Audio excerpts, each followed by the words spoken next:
Oke, bismillahirrahmanirrahim. Bapak Ibu sekalian, Mas, Mbak, Assalamualaikum warahmatullahi wabarakatuh. Waalaikumsalam warahmatullahi Eh, wabarakatuh. Bertemu lagi di lain kesempatan di semester yang beda. Cuman sekarang posisinya saya dosen prodi lain yang mengajar di DIS. Ya, tetaplah kita tetap bisa bercengkrama dan bisa mengobati rindu mengajar teman-teman DIS. Oke, saya open dulu, saya buka ini dulu. Saya share dulu.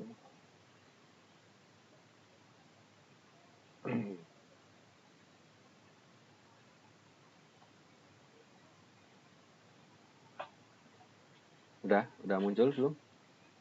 Sudah, Pak. Sudah, Pak. Slide-nya muncul ya? Ya. Oke, semester ini saya ngajar lagi multimedia. Kurang lebihnya nanti kita akan belajar. Saya coba akan buka dari sini ya.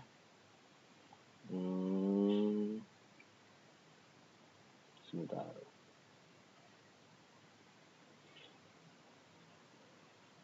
Ada beberapa hal lah yang akan kita pelajari. Itu nanti ada grafik, image, data. Itu mungkin banyak sudah dipelajari di desain grafis dulu ya. Tapi nggak tahu nanti sedalam apa kita akan pelajari. Saya akan kaji lagi. Terus kita akan belajar color sama video. Nanti mungkin editing, terus kemudian trim video, yang simpel-simpel lah. Mungkin kayaknya bisa cocok untuk Mas Roni mungkin kalau mau bikin video motivasi ya. Jadi bisa dipakai lah ilmunya lah. Nanti kalau mau bikin bumper di start maupun end nanti di akhir video. Misalnya ada yang mau bikin channel kayak Mas Roni bikin channel lebih rame lagi bisa.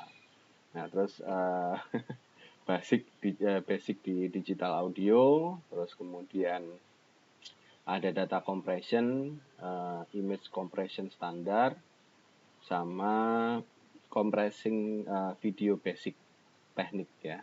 Nanti kita tidak akan lari ke coding ataupun ke pemrograman multimedia, enggak. Kita akan di kulitnya aja nanti untuk multimedia. Jadi tidak sedalam orang DKV teknik komputer dalam mempelajari multimedia. Itu kan orang DKV banyak tuh mempelajari tools-tools yang sifatnya expert, terus kemudian ada coding dan lain sebagainya. Bahkan tidak terlalu polos juga. Ya nanti kita sesuaikanlah dengan keadaan teman-teman, dari keadaan pekerjaan, terus sama beban laptop ya, ataupun beban device yang teman-teman pakai. Nanti ini aja, yang mohon maaf yang merasa bahwa device-nya masih jadul, tolong kirim ke saya spesifikasinya apa. Nah nanti saya akan coba cari tools yang paling rendah yang bisa dipakai untuk laptop kita ya. Jadi bukan apa-apa, supaya semuanya juga kebagian. Kalau saya patok ke spesifikasi yang tinggi juga mungkin nanti kurang bermanfaat untuk teman-temannya yang spek laptopnya juga rendah. Kalau saya jujur saya rendah spek laptopnya. Saya paling cuman i7 tapi yang generasi kedua. Jadi memang agak berat juga untuk rendering video sama editing. Ya itu nanti kalau teman-teman masih ada yang Core i3 ataupun dual core atau lain sebagainya, tolong dikirim ke saya spesifikasi laptopnya. Nanti saya coba lihat di ini ya, lihat di internet ya, tools apa yang pas lah. Tapi yang jelas mungkin saya akan mengarah ke Adobe. Mungkin insya Allah saya akan mengarah ke Adobe. Tapi kalau nggak ada ya nantilah kita lihat. Tapi saya pesan itu tadi, mungkin teman-teman yang Iya Pak, masih Core i3 Pak saya Pak. Core i3 ya? Iya Pak. Core i3 berapa RAM-nya? Berapa ya ini ya? Nanti Pak dicek dulu Pak. Oke, nggak apa-apa. Ntar kasih tahu aja saya. Tapi mudah-mudahan sih kalau paling rendah Core i3 masih aman. Insya Allah masih aman. Saya masih agak gampang nyari aplikasinya. Tapi kalau sudah ada yang di bawahnya, ada yang dual core atau bahkan Intel Atom, berarti saya harus nyari lagi di bawahnya. Kalau saya pernah dulu pakai Intel Atom, pakai netbook tuh yang kecil tuh kan. Zaman saya kuliah S1 skripsi itu pakai netbook. Jadi mau skripsian harus datang ke lab, harus ngolah data, harus macam-macam. Terus kemudian mata kuliah multimedia, mata kuliah desain juga pakai netbook. Yaitu sedikit memaksakan tapi ya ngakali supaya bisa tetap kuliah ya. Kalau Enak. Pentium T4 300 Pak. Hah? Itu komputer mana Mas? Masih ada tuh? CPU. Di sini tulisannya CPU Pentium T4 300 Asus Pak. Kok masih ada? Komputernya Mas Roni di kantor apa di rumah? Laptop di rumah Pak.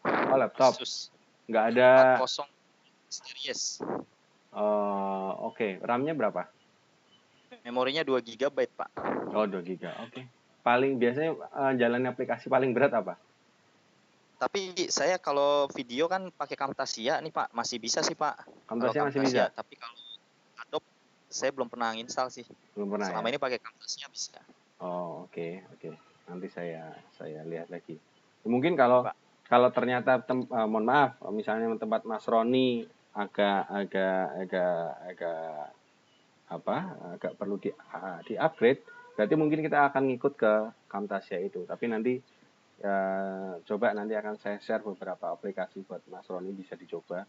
Kalau dalam minggu ini dicoba nggak bisa, berarti mungkin saya akan pelajari untuk Camtasia. Intinya semuanya biar kebagian ya. Oke. Teman-teman nggak usah bahas kontrak lah ya. Udah biasa kan kita kuliah gimana lah. Yang penting tugas oke, terus kehadiran juga oke. Kalau saya mah seperti biasa kayak dulu aja. Kalau tugas bisa bantuin UTS sama UAS. Ya, nanti kalau di multimedia berarti mungkin ada bayangan saya ada tugas pokok satu tugas besar yang untuk mengisi 20% komposisi itu. Jadi kalau dulu saya ngisinya dari tugas harian, sekarang detailnya biar nggak terlalu padat, ngisinya satu tugas aja, satu grand penugasan itu untuk pengisian 20%. Nah, terus tugas yang sebelum UTS sama sebelum UAS seperti biasa untuk bantu nilai UTS dan UAS kalau pas kebetulan teman-teman nilainya kurang memuaskan. Udah itu aja. Nah, multimedia lumayan berat kalau mau diturutin. Ya, saya sih kemungkinan nanti multimedia tugasnya kelompok aja, jangan sendiri-sendiri. Karena agak berat juga lah kalau memang harus belajar banyak tools. Ya, nanti biar bisa saling sharing. Nah, terus saya mau mengingatkan lagi nih, oh iya, saya nggak ngelihat ini. Sun kemana nih? Sun nggak datang nih. Nara nggak datang, Nara.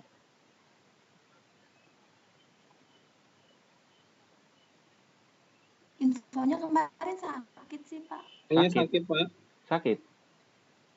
Oh oke. Wah, ternyata lagi ini ya, teman-teman tes lagi banyak yang sakit ya. Udah deh, yang jelas itu tugasnya sekilas tentang hal-hal yang seperti itu nanti ya.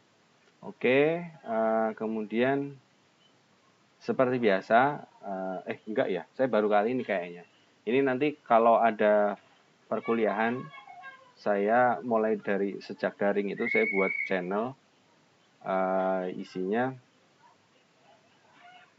di sini ada beberapa mata kuliah yang saya ajar ya, termasuk nanti multimedia.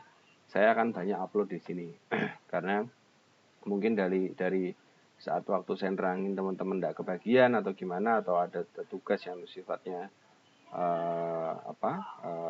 teknis. Nah, teman-teman nggak harus cari tutorialnya di YouTube, cukup ambil di tempat saya aja. Nanti bisa dicari kalau saya pas sudah upload video. Oke, sedikit deh karena kita ngomong belajarnya multimedia ya. Saya setelin video dulu.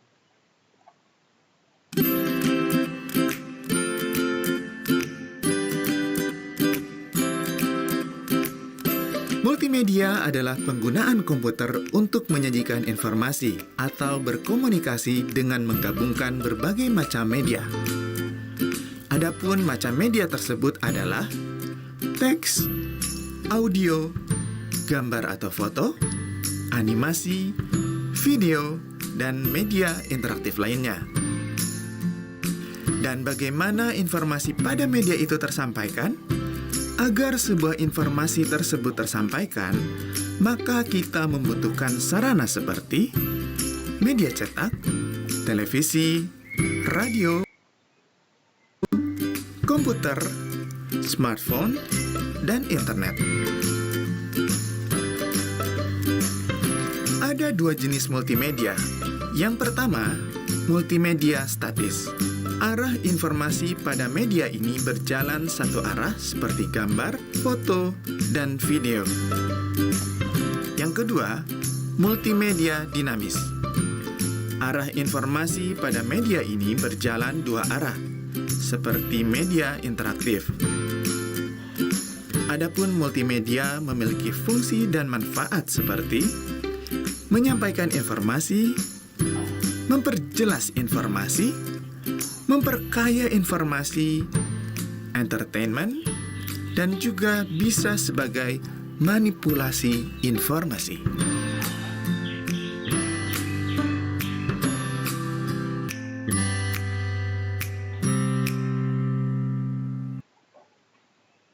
Oke, kalau kita nanti di TIS itu nggak banyak belajar, nggak dalam ya. Kayak tadi kan ada beberapa multimedia yang sifatnya interaktif, terus kemudian satu arah, ada yang dua arah. Agar Nah, kalau yang ada dua dua arah jenis itu kayak satu arah game, pada media ini kayak game, terus kemudian ada beberapa simulator yang mengharuskan ada feedback dari pengguna. Nah, itu kita nggak akan pelajarin itu karena itu multimedia sudah main ke program, sudah main ke sistem.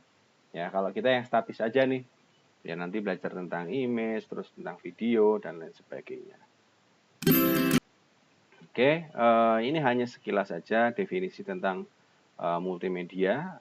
Aslinya memang dua suku kata ya, multi atau banyak atau bermacam-macam, lebih dari satu. Ini KBBI kita Indonesia. Nah, jadi kalau bisa dibilang multimedia arahnya itu nanti banyak hal. Jadi nggak cuman image aja, nggak cuman video aja, atau nggak cuman audio saja. Nanti semua dari kesatuan satuan jenis itu digabung jadi satu, maka di situ bisa dibilang bahwa kita belajar tentang multimedia, teman-teman. Terus medium dari bahasa Latin juga. Ini sesuatu yang dipakai untuk menyampaikan atau membawa sesuatu. Ya. Nah, ini kalau dari American Heritage Electronic, dia bilang alat untuk mendistribusikan dan mempresentasikan informasi. Artinya, secara otomatis ketika kita sudah belajar multimedia, konsepnya adalah banyak item atau banyak informasi, banyak jenis data informasi yang kita sampaikan, kita aturkan kepada orang lain melalui media, sesuatu yang sifatnya menghantar informasi. Nah, ini sekedar untuk dimengerti aja nih, ada dari ROS 1996, kombinasi dari komputer dan video. Ya. Pengertiannya ini ada Mecomic 1996, kombinasi dari 3 elemen, suara, gambar, dan teks. Ya. Jadi kalau suara aja ya bukan multimedia, kalau gambar aja ya bukan multimedia, sebagian bukan teks juga bukan multimedia. Kalau gambar aja, teman-teman masuknya ke desain grafis kayak yang dulu pernah diajarkan di TIS ya. Terus Turban dan kawan-kawan, kombinasi dari paling sedikit 2 media, input atau output. Media ini dapat berupa audio, suara, musik, animasi, teks, grafik, gambar, dan sebagainya. Terus Robin dan Linda 2001, alat yang dapat menciptakan presentasi yang dinamis dan interaktif yang mengkombinasikan teks, grafis, animasi, audio, dan video. Nah sekarang kalau teman-teman misalnya Mas Roni, Pak Hendra sudah bisa bikin video yang sifatnya interaktif kayak model ada di situ ada unsur gambarnya, ada unsur audionya, ada unsur editingnya, terus kemudian tag grafis. Nah, itu sudah masuk ke definisi multimedia. Nah, kalau misalnya ngelihat film, sekarang kan rame film green screen ya. Sekarang editing macam-macam kayaknya sudah trennya sudah mengarah ke editing, film-film editing ya, modelnya pakai green screen. Jadi kayaknya sudah nggak syuting real fight lagi, sudah nggak syuting real background lagi, tapi sudah pakai layar hijau, terus kemudian semua item dimasukkan dijadikan satu, jadilah sebuah film yang menggambarkan suatu suasana yang katakanlah ada beberapa mungkin film-film yang kolosal ataupun film fighting dan film-film yang lain lah. Yang penting kolosalnya bukan beda lah ya. Kalau secara kualitas teman-teman bisa bedakan lah antara film-film kolosan editan yang biasa aja dengan editan yang profesional. Ya mungkin kalau yang editan biasa aja naik burung elangnya masih kadang potongannya nggak pas ataupun masih nutupin aktor. Nah itu mungkin teknik-teknik yang simple lah ya, simple, tapi ada juga sampai dengan orang yang expert bisa benar-benar halus sampai dengan motong. Nah itu sudah beda lagi, yang pelajaran seperti itu sudah masuk ke ranah desain komunikasi visual. Oke, sejarahnya kalau misalnya teman-teman sekalian pernah dengar Thomas Alva Edison itu yang nemuin lampu. Ternyata dia juga sebagai penemu kamera film. Otomatis dimulai dari 1887 ini.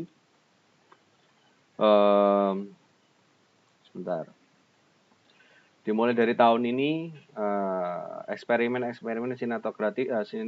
sinematografis sudah mulai muncul, sudah mulai ada cuplikan-cuplikan film atau film-film pendek ataupun bahkan percobaan perekaman terhadap satu kondisi. Terus kemudian muncullah, mungkin kalau teman-teman sering lihat ini nih Chaplin. Setelah ada si kamera ini, ada eksperimen sinematografis, muncul film bisu. Artinya film bisu adalah hanya rekaman pita aja, ya, rekaman pita tanpa suara. Jadi kita cuma bisa lihat gambar.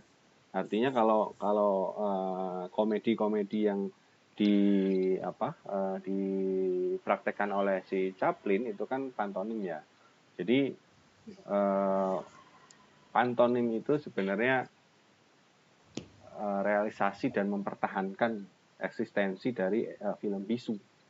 Jadi dulunya memang sebenarnya lahir dari keterbatasan teknologi yang mana dia belum bisa record dari voice, terus kemudian macam-macam, hanya bisa record gambar. Karena eksperimennya aja masih dalam tahap recording gambar. Terus mulai deh muncul film bersuara pertama. Saya belum pernah lihat, saya cari-cari di Google kemarin, saya pengen puter, tapi saya belum ketemu, nggak tahu. Sekarang kayaknya situs-situs film sudah mulai ini ya, nggak bisa bebas untuk play film ya. Nggak tahu, kalau dulu kan masih banyak tuh, kita masih bisa nonton film layar lebar dan lain sebagainya. Kalau sekarang sudah diarahkan ke platform-platform yang berbayar kayak Netflix yang dengan akunnya, terus atau mungkin beberapa TV kabel menghadirkan itu. Nah, nggak tahu nih, nanti mungkin kalau teman-teman penasaran dicari aja Al Johnson, jazz singer. Saya juga belum tahu filmnya kayak apa, tapi yang jelas di tahun itu sudah mulai berpindah, ya, ada suaranya, sudah mulai ada suaranya. Nah, setelah ada film bisu, terus kemudian ada film bersuara pertama, habis itu muncul tuh televisi, TV mulai muncul, ya kan, sebagai media baru, medium tempat untuk menyiarkan video-video ataupun film-film yang sudah dibuat. Nah, otomatis yang tadinya hanya sekedar dulu mungkin pakai proyektor zaman dulu ya. Ini ada apa nih? Ada pesan nih. Sebentar. Ada chat dari siapa ini? Kok nggak bisa dibuka?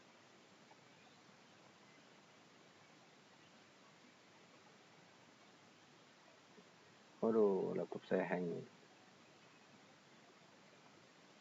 Oke, sambil lanjut lah.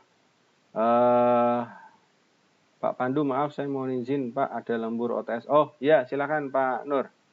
Mangga, silakan. Tetap semangat dan sehat selalu. Oke, televisi mulai muncul sebagai medium baru, ya. Video itu sudah mulai tren masuk ke televisi dan bisa dinikmati oleh banyak orang. Nah, sekarang muncul tren yang sifatnya mungkin memang sedikit nggak nyambung, tapi inilah trennya, hypermedia. Artinya awalnya dia itu muncul dari hypertext yang sekarang kita pakai, cikal bakal dari hyperlink. Nah, tapi memang itu sejarahnya, rule-nya perkembangan multimedia itu dari situ. Jadi kita sekarang kan sudah mulai ada multimedia yang sifatnya multilink. Jadi kita buka video ini, terus kemudian meluncur ke video yang lainnya, kemudian setelah kita klik ini muncul lagi lah ke video yang lainnya juga. Nah, itu kayak ads, iklan dan macam-macam itu sudah mulai menerapkan yang namanya hypertext. Cikal bakalnya itu hypertext. Kalau sekarang teman-teman sering pakai di satu dokumen, klik tulisan tertentu, kemudian nge-reverse ke dokumen yang lainnya ataupun ke file yang lainnya. Nah, itu perkembangan, ya. Perkembangannya dari situ. Cikal bakal dari multimedia yang bisa multilink. Oke, terus mana nih?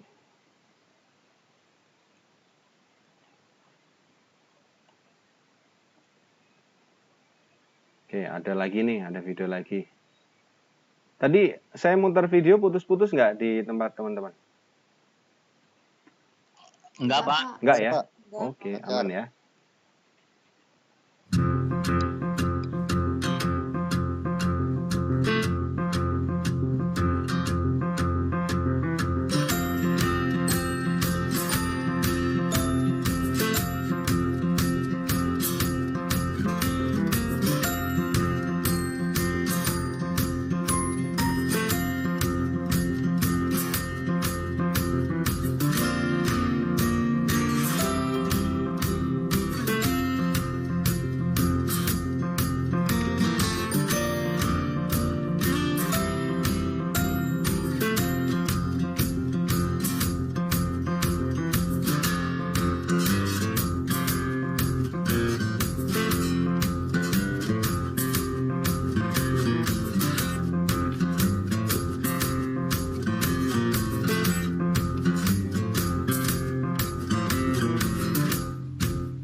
Nah, nih teman-teman, ternyata dari multimedia kita bisa mengcover banyak hal ya. Salah satunya mungkin di dunia pendidikan. Artinya banyak video-video interaktif atau video-video pembelajaran yang sifatnya mendidik. Kalau sekarang muncul tuh ada mungkin platform yang belajar untuk putra-putrinya teman-teman. Saya nggak akan sebut merek karena akan saya upload. Pokoknya ada satu aplikasi yang menyediakan video pembelajaran. Nah, terus itu kan ada menerangkan rumus-rumus mungkin, terus kemudian video-video sifatnya pengetahuan. Nah, itu sudah masuk ke ranahnya multimedia. Terus mungkin kalau sekarang perkembangannya adalah putra-putrinya panjenengan sudah mulai sekolah apa namanya SD sampai dengan SMP, SMA, sudah mulai, mungkin guru-gurunya sudah mulai banyak juga membuat video-video yang interaktif, video-video serupa ya. Education ini salah satu kepentingan dari multimedia. Terus kemudian bisnis, contohnya simple, BRI sering bikin video di apa yang di kantor pusat tuh, di Videotron. Nah, itu sudah masuk ke golongan multimedia karena banyak hal kan di situ. Kalau memang ada voice-nya ya kita bisa dengar ada voice-nya, ada gambarnya, ada tulisannya, terus kemudian misalnya kalau ada wawancara dan lain sebagainya, itu sudah menggabungkan dari berbagai aspek dijadikan satu menjadi media informasi. Nah, itulah konsep dasar dari multimedia itu sendiri. Terus apalagi entertain ya, kita hiburan mungkin teman-teman sekalian kalau lagi bosan, kalau lagi tiba-tiba nggak ada kegiatan, sering lihat video di YouTube atau lihat kartun atau apa, misal nemenin anaknya, itu sudah masuk tergolong ke multimedia.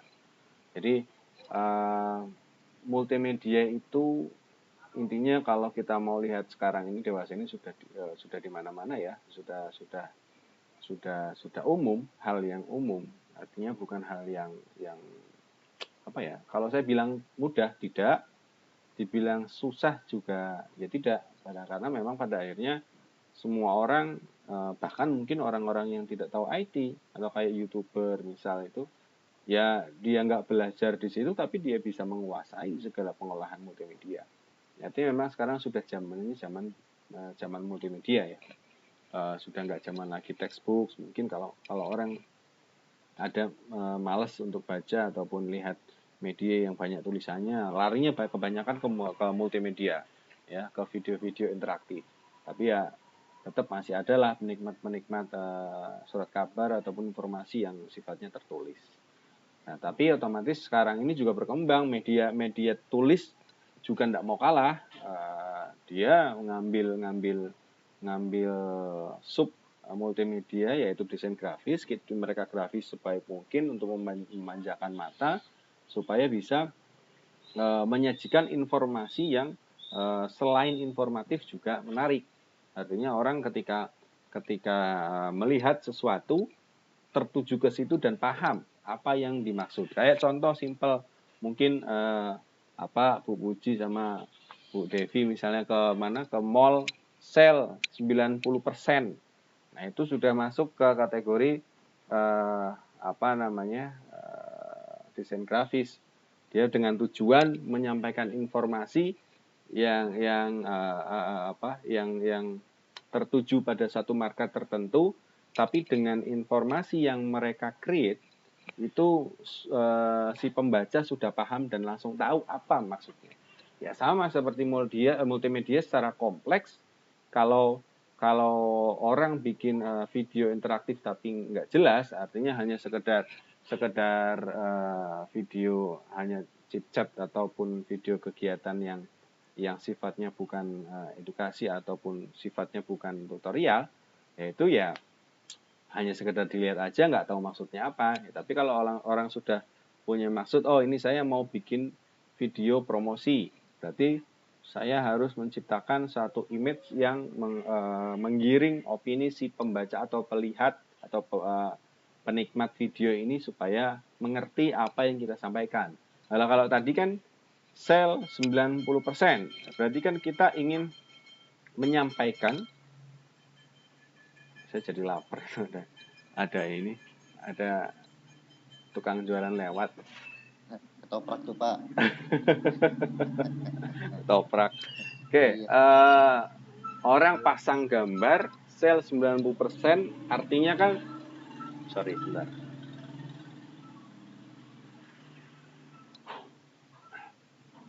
Artinya kan kita tahu ya, kita tahu bahwa kita pengen berbicara nih, kita pengen orang lain tahu tanpa harus kita tegur satu-satu. Kita pengen pasang grafis yang sebaik mungkin, yang ketika orang nengok satu titik itu, mereka langsung melihat dan mereka tertarik. Itu teknis-teknis yang tidak tertulis memang, tapi sangat perlu diperhatikan. Karena sekarang banyak juga orang bikin desain, orang bikin video interaktif, tapi sama sekali nggak menarik. Artinya kalau mau bikin pamflet supaya dilihat orang, gambarnya acak-acakan, orang nggak akan tahu apa maksudnya, bingung. Bahkan untuk ngelihat grafisnya, ngelihat gambarnya juga kita nggak tahu apa sih maksudnya, gambarnya kok campur-campur. Tapi kalau sudah langsung to the point, sell 90%, oh berarti kita tahu di situ ada diskon nih. Nah, kita beli barang di situ berarti murah, dikurangin harganya 90%. Nah, itu tanpa harus orang tahu bagaimana cara kerja diskonnya, berapa persen diskonnya, kan orang langsung datang karena sudah ngelihat grafik atau desain itu sudah dipasang semenarik mungkin dan kita bisa langsung ngerti nih apa maksudnya. Nah, itu poin-poinnya sebenarnya. Artinya tidak hanya sekedar, sekali lagi, tidak hanya sekedar video yang ada suaranya, yang ada tulisannya dan menarik, tapi di sisi lain pesan ataupun maksud yang ada di video itu harus jelas. Nah, nantinya juga kalau teman-teman mau bikin video interaktif untuk putra-putrinya ataupun bantu tugas putra-putrinya, jadi bisa lebih konsep ya. Bikin video itu bisa lebih konsep, kalau tanpa konsep jadi modelnya kayak nggak jelas videonya. Oke, lanjut. Oke, how multimedia system is. Sekarang setelah kita ngomongin banyak tentang multimedia, ya kurang lebih kita harus menyinggung tentang multimedia system. Di sini ada kombinasi media. Sistem disebut sistem multimedia jika kedua jenis media, contoh misalnya teks dan gambar, itu disatukan. Ya, di situ ada kombinasi antara beberapa itu tadi, ada teks misalnya dikombinasikan dengan audio, kayak contoh subtitle.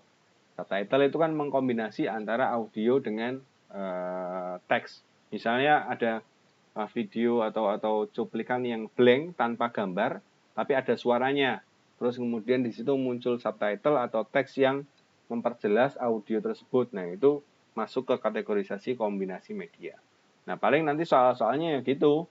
Artinya kalau ada case seperti yang dijelaskan, masuk ke kategorisasi yang mana? Apakah sudah multimedia secara utuh atau kombinasi media ataupun yang lainnya. Terus kemudian ada independence. Aspek utama dari jenis media yang berbeda adalah keterkaitan antara media tersebut. Sistem disebut sistem multimedia jika tingkat ketergantungan terkaitan antara multimedia itu rendah. Artinya kalau independence yang satu-satu itu tadi, sound sendiri, ya, gambar sendiri, terus kemudian teks sendiri. Terus yang selanjutnya ada computer support integration. Sistem harus dapat melakukan pemrosesan yang dikontrol oleh komputer. Sistem dapat diprogram oleh sistem programmer atau user. Nah, ini sudah masuk ke salah satu contohnya ya, rendering. Jadi kalau sudah masuk ke ranah penggabungan antara beberapa media itu, baik dari suara, terus gambar, teks, dan lain sebagainya, kita pakai komputer untuk mengintegrasikan macam-macam itu. Ya, kalau teman-teman sering dengar istilah rendering, ya itu yang kita maksud. Jadi memang ketika kita render satu video ataupun satu multimedia memang nggak seenteng yang dikira. Ngetrim ataupun nambah efek terus kemudian mengakhiri atau mengawali efek memang agak berat kalau komputer kita nggak support ya. Tapi ya itulah multimedia. Nah, nyatanya juga banyak orang yang mempelajari. Oke, multimedia digunakan untuk fungsi dalam membantu tugas manusia. Kalau menurut saya merasa bahwa multimedia ini bukan hanya sekedar menyampaikan informasi, tapi saya sendiri merasa terbantu nih. Contoh simpelnya kalau saya ngajar, saya tanpa harus menerangin satu-satu yang tadi yang ada di dalam video, tinggal saya tampilkan aja. Nah, buat saya itu sangat-sangat membantu, dan nanti teman-teman juga bisa nge-play ulang kan videonya. Terus artinya saya juga punya maksud untuk menjelaskan informasi yang kadang saya tidak bisa jawab secara langsung ataupun dengan kata-kata. Ini ada lagi nih videonya.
Nah, ini sudah mulai lebih banyak ya varian ininya multimedianya, mulai dari tadi hiburan sudah masuk ke banyak hal lah. Sekarang sudah mulai home theater sudah berkembang, artinya multimedia yang sifatnya personal bisa kita nikmati ya.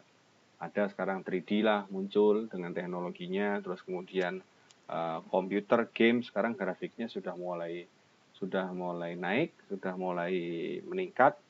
Nah, kalau saya boleh saran, teman-teman walaupun tidak memerlukan sepenuhnya laptop, tapi saya sarankan mungkin memang dialokasikan untuk upgrade komputer ya, karena semuanya nih, saya takutnya kita kalau nggak upgrade, bukan berarti kita harus kagetan setiap kali ini harus beli ini, bukan. Tapi alokasi itu ternyata di zaman sekarang, di era digital ini sangat-sangat penting menurut saya.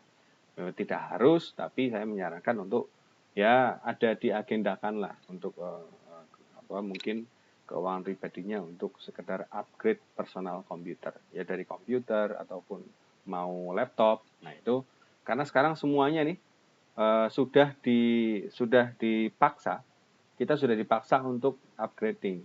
Sekarang contoh Windows 7 aja sudah mulai stop ya, sudah tidak mulai update, nggak ada update lagi. Berarti otomatis sudah tidak ada pengembang aplikasi yang berada di platform Windows 7. Sekarang paling Windows 8 aja sudah jarang yang pakai. Sekarang Windows 10 dengan berbagai aplikasinya, atau mungkin ada yang pakai iOS, itu saya sarankan walaupun memang bukan kebutuhan utama, tapi saya yakin suatu saat teman-teman akan butuh ya perangkat-perangkat yang mendukung ya, karena sudah mau nggak mau kita sudah eranya gini, eranya sudah data, terus kemudian grafik ya kan.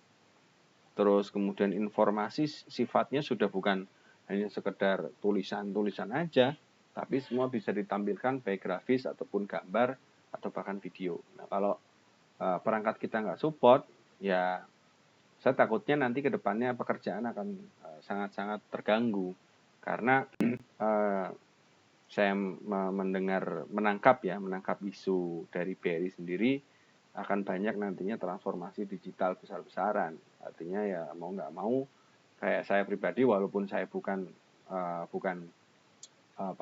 orang yang terjun langsung di proses bisnis BRI, tapi saya juga merasakan dampak. Artinya memang perbankan sekarang sudah mulai nggak main-main nih. Kayak kebetulan di prodi SCF kan saya ngelola digital banking. Nah, mau nggak mau saya harus ngikutin. Nah, nantinya efeknya ke depannya adalah kalau ada muncullah penelitian-penelitian yang terkait dengan digital banking yang mungkin kurang lebihnya prodi SCF yang harus kita concern, efeknya nanti ke teman-teman sekalian, orang BRI internal, otomatis. Ya mau nggak mau ada kebijakan yang mengharuskan semuanya serba digital ataupun semuanya serba transformasi. Nah, ya mudah-mudahan kita ada kesempatan untuk mengikuti zaman itu. Oke, terus beberapa komponen multimedia ini ada video teleconference, telekomunikasi yang efektif antar dua orang atau lebih audio dan video. Tapi yang jelas kalau sudah masuk ke video teleconferencing itu dua arah sifatnya, bukan hanya satu arah. Bukan hanya kita ngelihat video terus kemudian kita nikmati tanpa harus kita bisa respon. Tapi kalau video teleconference sudah komunikasinya sudah dua arah. Ya. Terus kemudian distribute lecture for higher education. Nah, jadi kepentingan dalam menyampaikan ilmu pengetahuan. Jadi banyak hal yang harus disampaikan tapi tidak semua orang bisa menangkap dengan hanya mendengarkan ataupun melihat tulisan. Jadi ternyata banyak sekarang mungkin contoh putra-putrinya panjenengan semua yang lagi belajar, misalnya contoh belajar IPA ataupun biologi ataupun mungkin belajar sejarah, akan lebih susah mungkin sebagian anak-anak yang hanya sekedar baca. Termasuk kayak saya pribadi, saya kategori yang susah menangkap ketika hanya membaca ataupun hanya mendengar saja. Tapi dengan kombinasi multimedia dengan integrasi berbagai macam itu, mulai dari suara, video, dan lain-lain, distribute lecture for education ini bisa tersampaikan dengan baik. Ya, sekarang tidak dipungkiri, putra-putra kita juga yang masih kecil lebih suka lihat video yang ada suaranya daripada harus lihat buku yang di situ ada tulisannya. Tidak semua, tapi saya lihat lebih anak-anak sekarang lebih banyak suka yang itu. Nah, makanya sekarang kita nih termasuk saya juga pribadi kalau bikin konten-konten ya konten yang sifatnya misalnya untuk anak yang dikhususkan untuk anak-anak yang mungkin bisa menyampaikan pesan sesuatu yang sifatnya education ya. Terus kemudian selanjutnya sekarang sudah berkembang ke telemedicine.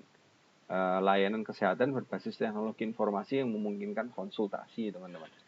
Jadi kayak di rumah sakit, terus kemudian sekarang muncul ada aplikasi Halodoc apa ya, kalau nggak salah ya. Halodoc, saya belum pernah tahu, tapi kalau memang di aplikasi itu sudah ada feature untuk video, teleconference, terus kemudian video interaktif, ataupun bahkan tanya jawab, nah itu sudah masuk ke multimedia, video-video ataupun aplikasi yang sifatnya menjadikan itu komponen multimedia, itu telemedicine. Berikutnya ada cooperative work environment, bekerja dalam sebuah kelompok dengan teknologi pendukung.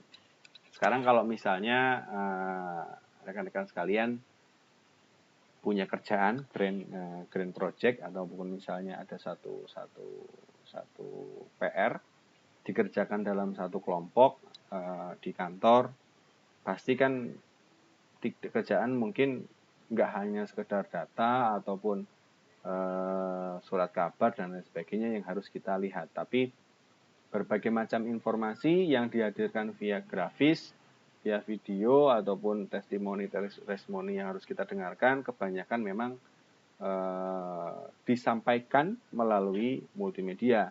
Supaya apa? Supaya informasi yang kita dapat ketika kita cooperative work environment ini, kita menjalankan tugasnya tidak hanya sekedar melihat data yang ecek-ecek lah, ya, dari semua sisi, dari semua sumber harusnya kita dapatkan untuk menghasilkan pekerjaan yang sesuai dengan harapan. Nah, ini sudah mulai masuk semua lini multimedia sudah mulai masuk ke entah di pekerjaan, ke pendidikan dan lain sebagainya. Terus searching in very large video. Jadi kalau kita lagi contoh di satu platform video ya, kita bisa download di situ. Terus kemudian kita bisa searching, kita bisa pilih size-nya. Nah, ini sudah mulai ada nih satu platform yang menyediakan lebih dari satu resolusi atau lebih dari satu size. Mungkin formatnya MP4 dengan 3GB ataupun satunya MKV. Nah, itu format-format itu menandakan bahwa masih ada perbedaan di setiap video secara besaran apa itu namanya? Ya pokoknya size-nya, ada beda di size-nya, berapa mega, puluhan mega, 30 mega ataupun 1 giga dan lain sebagainya. Terus yang terakhir ada augmented reality menggunakan grafik komputer dan objek video yang tampak nyata pada adegan dalam multimedia. Ya. Kalau misalnya sekarang muncul ada satu karakter yang imagine, jadi kayak kartun apa lain sebagainya, atau mungkin kita punya karakter tertentu, kita gerakkan pakai tangan ataupun pakai gerakan wajah. Nah, itu sudah masuk ke kategori augmented reality. Jadi nanti munculnya motion nih teman-teman. Kalau kita gini, kita dada gini di komputer ataupun di layar akan muncul contoh karakter Naruto mungkin ataupun karakter SpongeBob. Nah, itu sudah mulai dikembangkan sekarang augmented reality. Nah, masuk augmented reality ini sudah sampai pada tahap, kalau teman-teman pernah lihat mungkin di video ada, kalau mungkin pernah nonton Iron Man aja lah. Iron Man itu ketika yang aktornya dia menenggakkan tangan seperti ini, kemudian secara efek akan muncul iron steel ya, untuk masuk ke sini sudah masuk ke augmented reality. Zaman dulu saya kuliah masih hanya belajar kita pakai tangan gini muncul satu gambar, muncul satu tokoh. Nah, sekarang sudah mulai expert lagi. Sudah mulai mengikuti bentuk tangan, ya kan? Sudah mulai bentuk tangan, terus sudah mulai mengikuti bentuk muka. Nah, itu masuk ke augmented reality. Nah, itu cikal bakalnya sekarang mulai muncul film-film yang padat lah efeknya. Oke.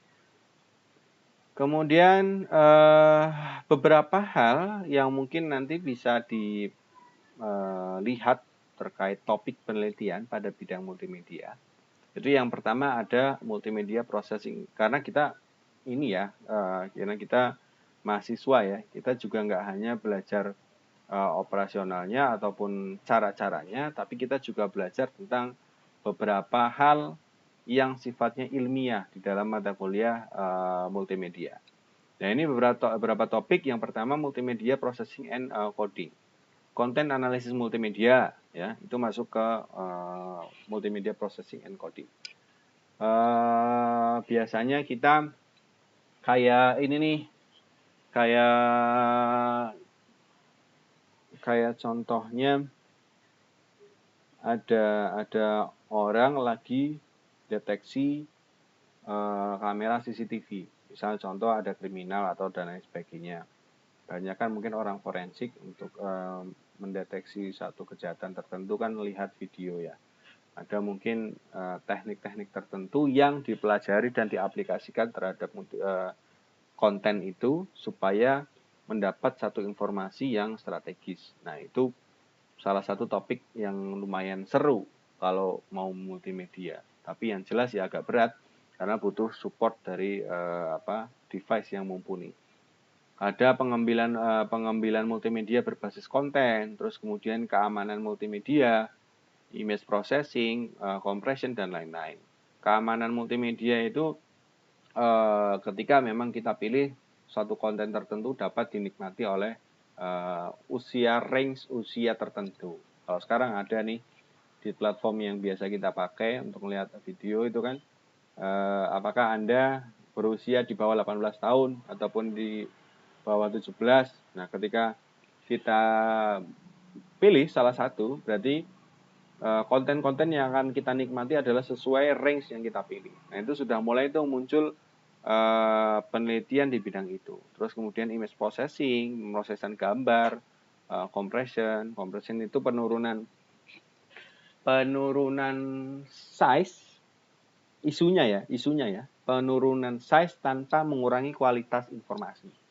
Jadi kalau misalnya ada satu video kapasitasnya 1 giga, bagaimana caranya kita turunkan tidak lagi 1 giga tapi mungkin hanya sekitar 50 mega mungkin atau 40 mega tapi tanpa harus mengurangi informasi dari video. Mungkin mengurangi informasi itu bisa jadi gini, yang tadinya videonya jernih jadi blur, yang mungkin tadinya videonya pixelnya padat jadi longgar, jadi pecah tuh pixelnya.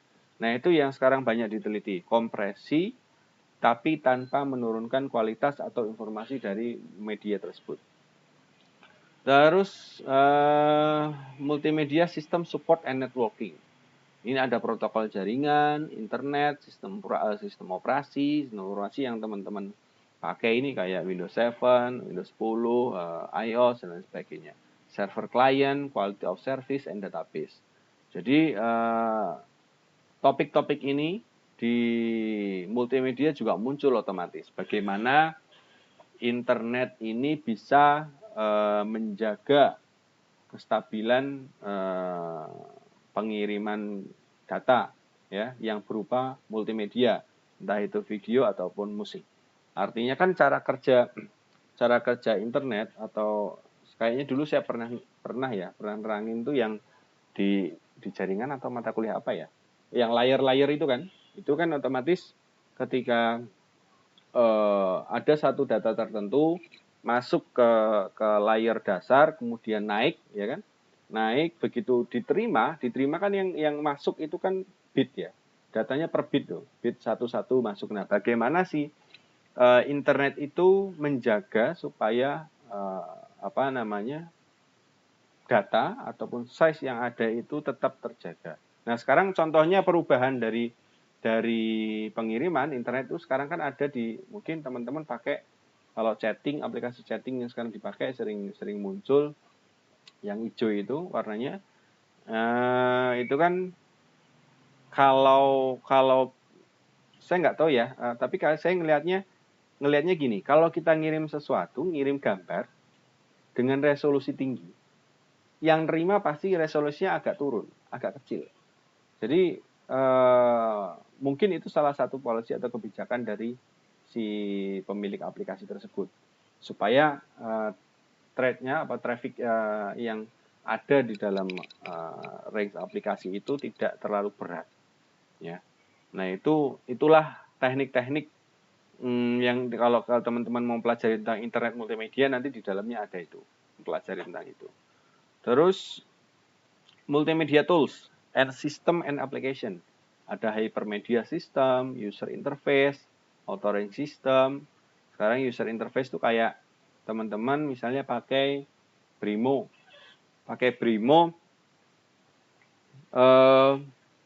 Ini kan Brimo itu kalau kita masuk, saya sambil masuk ya. Kan ada gambar ya, ada gambar, terus mana nggak kelihatan ya? Ada gambar, ada username, ada lupa password, terus ada logo BRI Mobile-nya. Nah, itu sangat-sangat berpengaruh terhadap intensitas ketertarikan pengguna. Saya bisa aja loh pakai BRI Mobile itu bete kalau BRI Mobile tampilannya hanya putih aja. Nggak ada logo sama sekali, nggak ada auto login dengan biometrik, nggak ada username password, putih sama sekali. Ini bingung saya mau ngapain. Artinya user interface itu benar-benar suatu tampilan yang user friendly, bisa dilihat oleh orang yang nggak paham bahkan. Ketika desain BRI Mobile ini tidak ada gambar sidik jari di sininya untuk login dengan biometrik, mungkin saya akan bingung gimana cara makainya. Walaupun misalnya saya orang yang nggak tahu apa itu biometrik, bagaimana itu auto login dengan biometrik. Tanpa ada gambar sidik jari di situ sebagai user interface-nya BRI Mobile di awal waktu masuk, saya nggak akan tahu kalau ternyata di situ BRI Mobile bisa pakai biometrik. Tapi karena di situ ada gambar sidik jari, tanpa harus saya melihat auto login dengan biometrik, tanpa harus saya melihat tulisannya, saya sudah tahu, oh ini aplikasi BRI Mobile ini bisa pakai sidik jari. Ya, artinya ternyata user interface itu sangat-sangat pengaruh, teman-teman. Kalau kita mau ngomongin bikin aplikasi ataupun bikin pengumuman, tapi kok tidak itu tadi di awal saya bilang tidak tahu maksudnya, tidak bisa menyampaikan dengan media sarana multimedia ini, ya pesan tidak akan tersampaikan. Artinya kalau di mobile, BRI Mobile kan berarti si pengembang atau developer ingin menyampaikan kepada pengguna bahwa ini loh, kamu bisa pakai biometrik, kamu bisa pakai sidik jari. Jadi saya kasih logo sidik jari di situ. Begitu. Nah, itu banyak dipelajari juga tuh, bagaimana kita bikin user interface yang user friendly, bisa dipakai atau bisa dipahami oleh orang-orang yang nggak ngerti. Nah, itu banyak diteliti, topik-topik tentang bidang multimedia. Selanjutnya ada multimodal interaction and integration. Web device, pendidikan multimedia seperti computer support, collaborative learning. Nah, kayak web, ya. Web kalau dulu itu masih hanya sekedar tulisan, kemudian gambar, tulisan, gambar. Sekarang sudah mulai penelitiannya banyak. Website sudah bisa macam-macam, bisa input data, ya kan, bisa menampilkan video yang interaktif. Terus website bisa pakai cookies, itu bisa ada gamenya. Bahkan Google aja kalau lagi waiting, lagi nunggu, itu kan ada gamenya itu. Kalau pas lagi internet lost itu kayaknya ada gamenya. Apapun itu kayaknya ganti-ganti deh. Kadang Tetris, mungkin kadang ular tangga itu yang kalau makan semakin panjang. Sesekali saya pernah ngelihat itu. Nah, itu sudah mulai berkembang. Teknologi di web device sudah mulai berkembang. Seiring dengan berkembangnya juga teknologi multimedia. Oke, beberapa multimedia software tools, mungkin saya bukan berarti ini akan kita pelajari, enggak, tapi hanya pengetahuan aja. Ada music sequencing annotation, digital audio, graphic image editing, video editing, animation, multimedia authoring. Kita tidak harus mempelajari ini secara full nantinya. Ya, karena memang keterbatasan waktu dan kita tidak memang bukan mempelajari hal itu. Oke, music sequencing annotation. Kalau teman-teman pernah kalau saya dulu pernah main FL Studio, ya, yaitu aplikasi multimedia yang khusus untuk editing audio, ya. Kalau di sini ada contohnya Geekwalk, Pro Audio, nah, terus Cubase sama Macromedia Sound Edit. Jadi kayak contohnya mau cover lagu misalnya. Mas Roni misalnya bikin lagu, rekaman sendiri, komposingnya daripada harus nyuruh orang ya mending pakai aplikasi yang open source yang bisa dipakai dan kita bisa gabungin beberapa source audio sehingga dijadikan satu. Kalau sekarang kalau saya lihat-lihat eranya musik sekarang itu kalau mau seriosa terus kemudian akapela dan lain-lain ya nggak usah akapela deh. Sekarang recording musik band aja pakainya sequencing annotation. Jadi di-record satu-satu dari vokal di-record terus kemudian digabungin dengan suara gitar, gabungin suara drum dan lain sebagainya. Nanti jadi kesatuan, jadilah musik, satu kesatuan lagu. Beda lagi dengan live recording yang mana kalau misalnya kita main semua instrumen secara bersamaan tapi di-record dalam satu kali. Itu hanya akan ada satu channel. Kalau ini kan ada banyak channel nih kalau teman-teman bisa lihat nih di sini nih. Nah, ini kan ada banyak channel nih, record 1, record 12, record 23 dan sebagainya.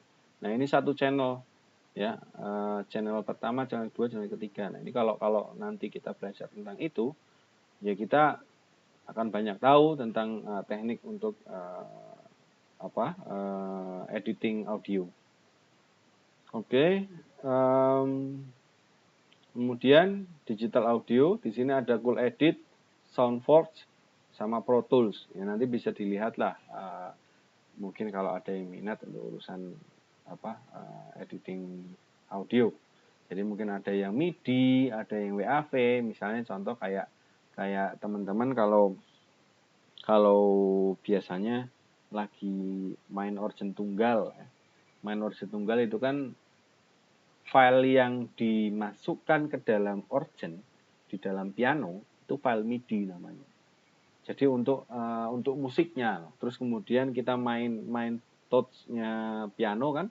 Nah, itu untuk musiknya di play-nya bisa muncul musik latar musik dengan tempo tertentu itu pakai MIDI. Ya. Jadi bisa kita create sendiri, bisa kita bikin sendiri bahkan musiknya. Kita susun, kita bikin, kemudian kita save, nanti kita play di keyboard atau di piano. Kemudian kita main deh tuh 1 lagu, 2 lagu. Nah, itu kita bisa buat ya, digital audio itu kita bisa buat dengan aplikasi. Beda ya dengan rekaman ya. Kalau rekaman kita memang rekam menggunakan instrumen entah gitar, drum atau dan sebagainya. Tapi kalau digital audio kita bisa kompos sendiri, kita bisa susun sendiri. Ya, itu memang agak ribet, agak butuh ketelitian lah kalau untuk digital audio itu. Jadi kalau teman-teman sering dengar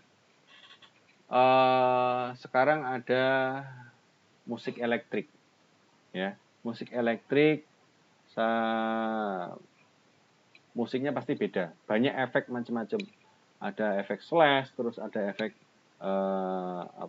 entah itu lonceng atau lain sebagainya. Nah, itu kan mungkin yang tidak bisa diciptakan secara live atau performance langsung ya. Ya, beda dengan recording sama digital audio itu kayak gitu. Nah, itu digital musik atau musik-musik yang sifatnya sedikit saya menjelaskannya susah kalau ngomong, tapi kalau mendengarkan saya bisa tahu, oh ini recording, live recording, oh ini digital, karena ada sesuatu yang beda. Kalau didengar itu ada satu efek-efek yang aduh ini kayaknya nggak mungkin dilakukan oleh orang pakai gitar, atau ini kayaknya nggak mungkin dilakukan oleh orang pakai drum. Nah, itu kayak beat-beatnya musik koplo dan sebagainya itu bisa di create by digital audio, karena beatnya bisa kenceng, kadang beat paling kenceng aja orang nggak mampu untuk diciptakan pakai drum, ya solusinya adalah digital audio, begitu. Terus grafik ya, grafik image editing. Di sini ada Adobe Illustrator mungkin yang nanti kita pakai, saya coba. Terus kemudian Adobe Photoshop, Macromedia Fireworks, Macromedia Freehand ya. Ini buat image editing. Nah, enggak tahu nanti saya akan coba diskusi dengan teman-teman dosen lain yang satu rumpun multimedia, apakah kita harus belajar sampai dengan editing grafik. Kalau memang ya saya sudah siapkan Photoshop yang portable. Jadi itu khusus Photoshop, saya baru punya Photoshop. Nanti bisa teman-teman simpan di flash disk ataupun di hard disk lah. Itu nggak perlu diinstal, tinggal dibuka aja, ikonnya bisa buka. Kalau yang model kayak gitu. Terus kemudian video editing.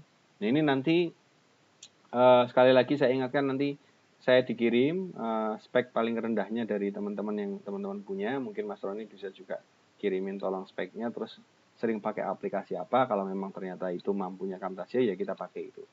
Nah, kalau di sini ada Premiere, After Effects, terus kemudian Cut Pro, ya ini agak berat memang.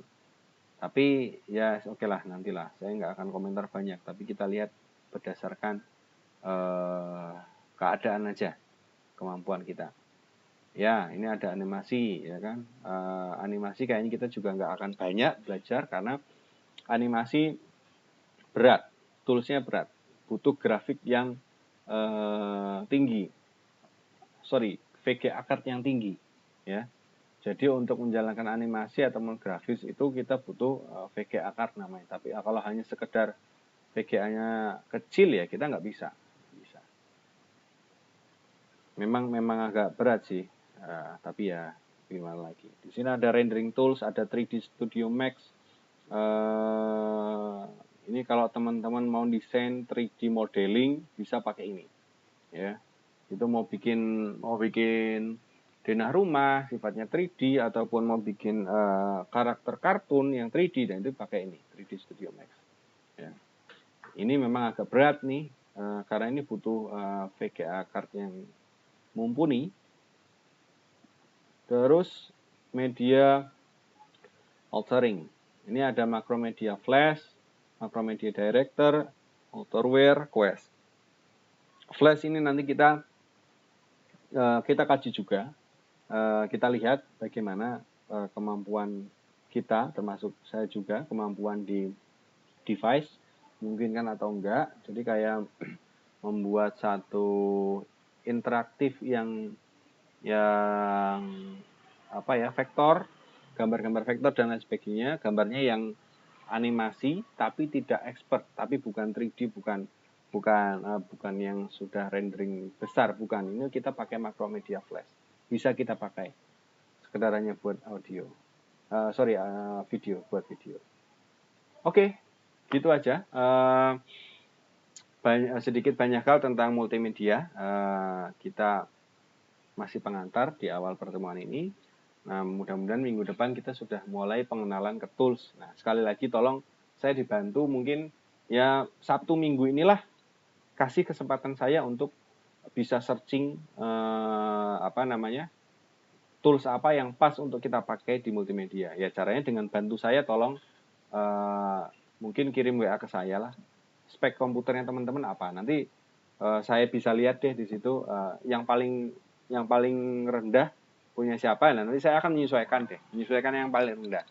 Kita bukan berarti apa-apa, tapi biar semuanya rata bisa pakai. Oke, gitu dari saya. Saya juga nggak bisa lama-lama karena kebetulan ini nanti siang ini ada PKM. Saya harus ngisi materi juga jam 12 lebih nanti. Oke. Gitu Pak Hendra, Mas Roni, Mbak Devi, dan lain-lain, Pak Ikrar. Gitu aja dulu. Bisa di-share? Bisa. Udah saya udah upload di ini belum sih? Di Teams? Saya cek di itu belum Pak, Teams. Teams belum ya? Kayaknya saya akan sering upload di Teams deh, karena multimedia ini kayaknya slide saya agak berat-berat. Slide yang gede itu nggak bisa di ini ternyata, nggak bisa di copy di ini, siakat. Sebentar ya, saya ngabsen dulu. Pas azan.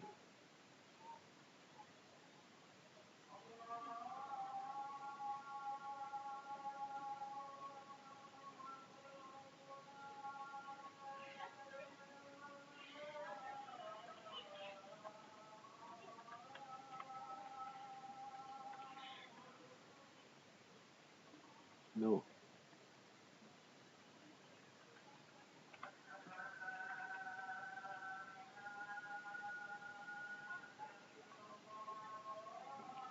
Saya sembari absen.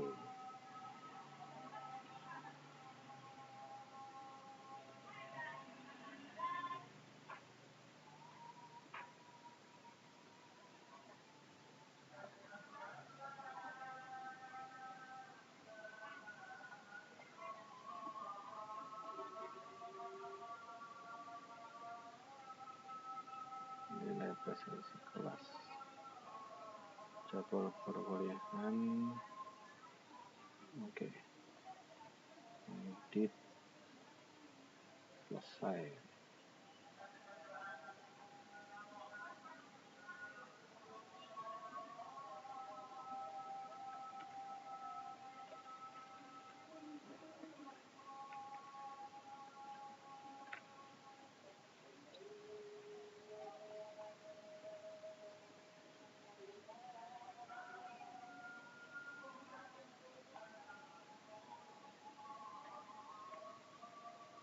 Oke, saya mau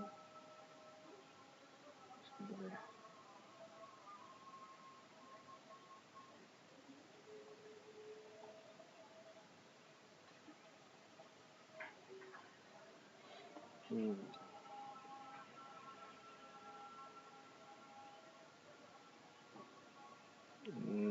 Di sini ada Mbak Angel, ada.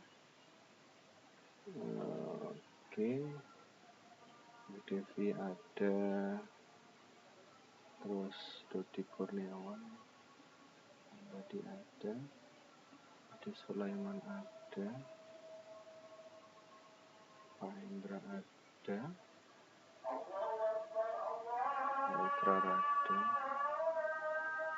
Indra ada. Johan ada.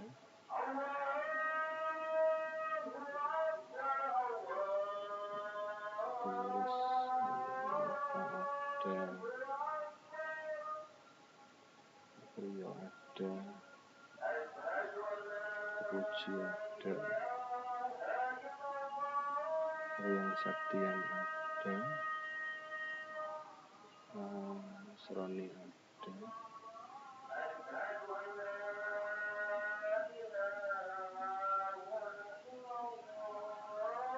Oke, Setiawan ada. Oke, gitu aja teman-teman, karena sudah zuhur, kita akhiri ya pertemuan hari ini. Mohon maaf kalau ada salah-salah kata. Saya sekali lagi minta dikirim device yang teman-teman punya di WhatsApp saya. Nomornya masih sama seperti yang lalu. Oke, gitu aja. Selamat. Yap. Saya udah di absen belum, Pak? Sudah semua. Sudah. Oh, iya. 14 orang kan hadir nih. Ya, Pak. Sudah. Oke, makasih ya Bapak Ibu sekalian. Selamat istirahat. Jangan lupa makan siang, jaga kesehatan. Assalamualaikum. Sama-sama, Pak. Waalaikumsalam.